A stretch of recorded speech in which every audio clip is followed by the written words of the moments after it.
नमस्कार दोस्तों। सभी व्रती महिलाओं को करवा चौथ के पावन पर्व की हार्दिक शुभकामनाएं। माँ करवा आप सभी के सुहाग को लंबी आयु प्रदान करे।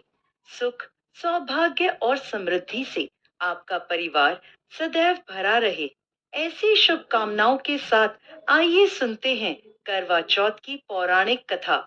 बहुत समय पहले की बात है।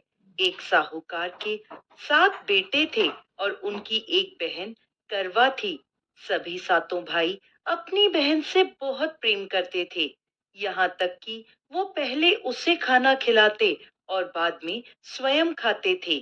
एक बार उनकी बहन ससुराल से मायके आई हुई थी। शाम को भाई जब अपना व्यापार व्यवसाय बंद कर घर आए तो देखा उनकी बहन बहुत व्याकुल थी। सभी भाई खाना खाने बैठे और अपनी बहन से भी खाने का आग्रह करने लगे। लेकिन बहन ने बताया कि आज उसका करवा चौथ का निर्जला उपवास है और वह भोजन सिर्फ चंद्रमा को देखकर उसे अर्घ देकर ही खा सकती है। क्योंकि चंद्रमा अभी तक नहीं निकला, इसलिए वो भूख प्यास से व्याकुल हो उठी है। सबसे छोटे भाई से अपनी बहन की ऐसी हालत देखी नहीं जाती और वह दूर पीपल के पेड़ पर एक दीपक जलाकर चलने की ओट में रख देता है। दूर से देखने पर ऐसा प्रतीत होता है कि जैसे चतुर्थी का चंद्रमा उदित हो रहा हो। इसके बाद भाई अपनी बहन को बताता है कि चंद्रमा उदय हो गया है, तुम उसे अर्घ देने के बाद भोजन कर सकती हो। बहन खुशी के मारे भाभीियों के पास भागी भागी गई और कहने लगी, भाभी भाभी चलो, चंद्रमा उदय हो गया, अर्घ देकर व्रत खोलते हैं। सभी भाभियां बोली, नहीं नहीं बहन, ये तो तुम्हारा चंद्रमा निकला है, तुम इसे अर्घ दे दो, हमारा चांद तो बाद में निकलेगा। बहन के कुछ समझ नहीं आया, परंतु भाइयों के कहने पर वो सीढ़ियां चढ़ चंद्रमा को देखती है, उसे अर्घ देकर खाना खाने बैठ जाती है। पहला निवाला मुंह में रखती है तो उसे छींक आ जाती है। दूसरा निवाला मुंह में रखते ही उसमें बाल निकल आता है और जैसे ही तीसरा निवाला मुंह में रखती है कि उसके ससुराल से उसका बुलावा आ जाता है कि जल्द से जल्द वो अपने घर पहुंचे। माँ बेटी को विदा करने के लिए बक्सा खोलती है तो उसमें काले और सफेद कपड़े निकलने लगते हैं।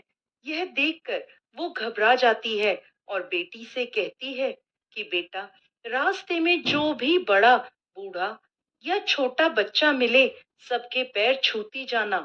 जैसे ही कोई पूर्ण आशीर्वाद देकर बूढ़ सुहागन होने का कहे तो अपने पल्ले पर गांठ बांध लेना। वो अपनी माँ के कहे अनुसार करती है, परंतु कोई उसे सदा सुखी रहो, तो कोई सदा सौभाग्यवती रहो, तो कोई पुत्रवती हो, ऐसा आशीर्वाद देता है। कोई भी उसे पूर्ण आशीर्वाद नहीं देता। जैसे ही वो अपने ससुराल पहुंचती है तो घर के आंगन में छोटी ननद मिलती है। वो छोटी ननद के पैर छूती है तो छोटी ननद उसे आशीर्वाद देती है, सदा सौभाग्यवती रहो, सदा सुखी रहो, दूधो नाव पूतो फलो, बूढ़ सुहागन हो। ये आशीर्वाद सुनते ही वो अपने पल्ले पर गांठ बांध देती है और अंदर जाती है। जैसे ही अंदर जाती है तो अपने पति का मृत शरीर देखती है। उसे देखते ही वो जोर जोर से रोने लगती है। अब जैसे ही उसके पति को अंतिम संस्कार के लिए ले जाने लगते हैं तो वो जिद कर उनके साथ जाने को कहती है। सभी उसे अपने साथ ले जाते हैं। चिता को अंतिम अग्नि देने का समय होता है तो वह अपने पति को जलाने नहीं देती। परेशान होकर सभी लोग उसे शमशान में एक झोपड़ी डलवा देते हैं। वो अपने पति के शव को लेकर वहां बैठ जाती है और उसकी देखभाल करती रहती है। उसकी छोटी ननद रोज उसके पास आया करती और उसे खाना दे जाया करती थी और वह सुबह शाम अपने पति की साफ सफाई करती और उसके पास बैठी रहती। अब वो हर महीने की चौथ का व्रत करने लगी।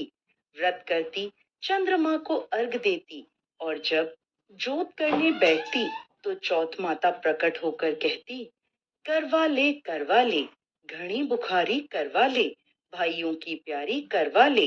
तो वह उनसे अपने पति की आयु मांगती, तो हर महीने की चौथ माता उसे ये कहकर वापस चली जाती कि तेरा सुहाग हमने नहीं, सबसे बड़ी चौथ माता ने लिया है, तो उन्हीं से अपना सुहाग वापस मांगना। ऐसे ही अश्विन माह की चौथ आई तो करवा उनसे कहने लगी, माता, मैं 12 महीने से यहाँ बैठी चौथ का व्रत कर रही हूँ, अब तो मुझे मेरा सुहाग वापस लौटा दे। अश्विन की चौथ माता बोली, तेरा सुहाग मैंने नहीं लिया, मुझसे बड़ी कार्तिक की चौथ माता तुझसे नाराज है। यदि तू अपने पति के प्राण वापस चाहती है तो उनके पैर पकड़ लेना और छोड़ना मत। 16 श्रृंगार का सारा सामान तैयार रखना। ऐसा कहकर अश्विन की चौथ माता अंतर ध्यान हो गई। अब जब कार्तिक की बड़ी चौथ माता आई तो करवा ने अपनी छोटी ननद से 16 श्रृंगार का सुहाग का सारा सामान मंगवाया। जब ननद ने जाकर माँ को यह बात बताई तो सास बोली, लगता है पागल हो गई है, जो मांगती है दे आ। छोटी ननद सुहाग का सारा सामान लेकर करवा को दे आती है। अब वह करवा चौथ का व्रत रखती है, चंद्रमा को अर्घ देती है और जैसे ही जोत करती है तो कार्तिक की बड़ी चौथ माता प्रकट होती हैं और कहने लगती हैं, करवा ले, घड़ी बुखारी करवा ले, 7 भाइयों की प्यारी करवा ले, दिन में चांद उगाने वाली करवा ले। उसने चौथ माता के पैर पकड़ लिए और बोली, माँ, मेरा सुहाग मुझे वापस लौटाओ। ये सुन चौथ माता बोली, अरे, तुझे सुहाग से क्या काम, तू तो बहुत भूखी है, 7 भाइयों की प्यारी बहन है।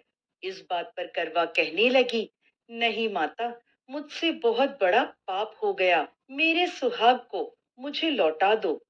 मैं आपके पैर तब तक नहीं छोड़ूंगी जब तक आप मेरा सुहाग मुझे वापस नहीं लौटाती। यह सुनकर चौथ माता ने करवा से एक एक कर सुहाग का सारा सामान मांगा और करवा उन्हें सारा सुहाग का सामान देती गई। तब चौथ माता उससे कहने लगी, तुझे जरूर व्रत करने की सारी विधि कोई समझा कर गया है।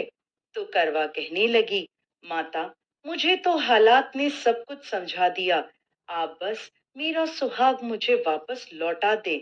तब चौथ माता ने अपनी आंखों से काजल निकाला, उंगलियों से मेहंदी, मांग से सिंदूर और इन सब को करवे में घोल दिया और उस जल से उसके पति को छींटा लगाया।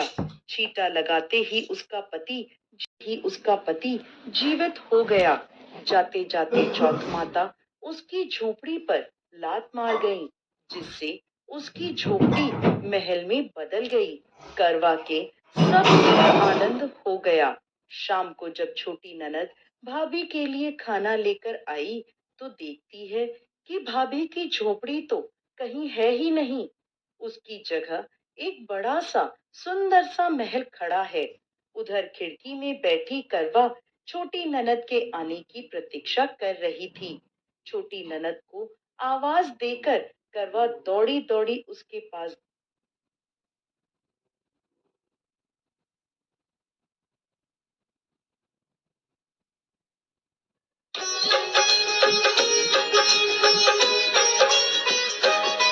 हम करवा चौथ की तुमको भक्तों कथा सुनाते हैं, पावन कथा सुनाते हैं। दीर्घायु महिला